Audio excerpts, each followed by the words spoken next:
Dah kan. Assalamualaikum. Assalamualaikum orang tua. Wah, nasi ambang ada? Ada. Buat satu boleh bang? Boleh. Boleh abang. Sini ada lauk ayam apa ya? Okey, abang nak ayam apa? Kita ada jenis tiga jenis lauk. Ayam rendang, ayam kicap dengan ayam merah. Ayam kicap ya? Ayam kicap ya. Baik. Si abang kena pakai ayam kicap kan? Betul. Biasanya kebanyakannya dia orang minum inilah makan ayam kicap lah. Okey. Sama goreng. Sama goreng betul.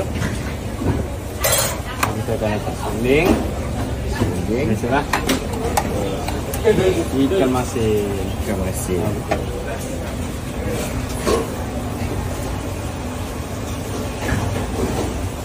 Buat kicap dia sikit bang. Banyak Sini berapa ringgit bang? Macam ni biasanya kita jual RM6 lah. RM6? RM6 saja. Uish. Selain nasi ambang ada apa lagi sini? Okey, kita ada jualan pagi biasa sarapan, kita jual nasi goreng, mi goreng dengan biang goreng lah. Okey. Jadi kita ada nasi lemak, lontong kering dengan lontong basah. Okey. Lontong kering ada bang? Okey, baik.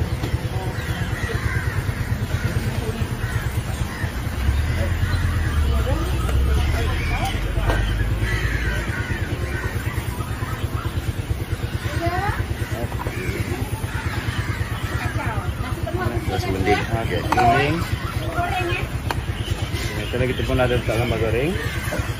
Okey, abang nak apa? Ayam rendang atau sambal? Padu sambal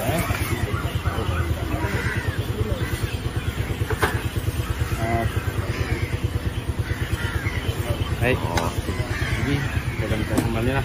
Oh, ni kuah kacang? Ya betul. Okey.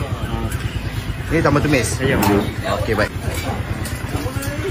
Kalau lontong kering tu berapa ringgit? Lontong kering yang ikut dia punya ni lah. Kalau padu kita jual RM7. Kalau ayam lontong kering tu biasa RM6. Okey. Kalau daging RM8. Okey, baik. Murah-murah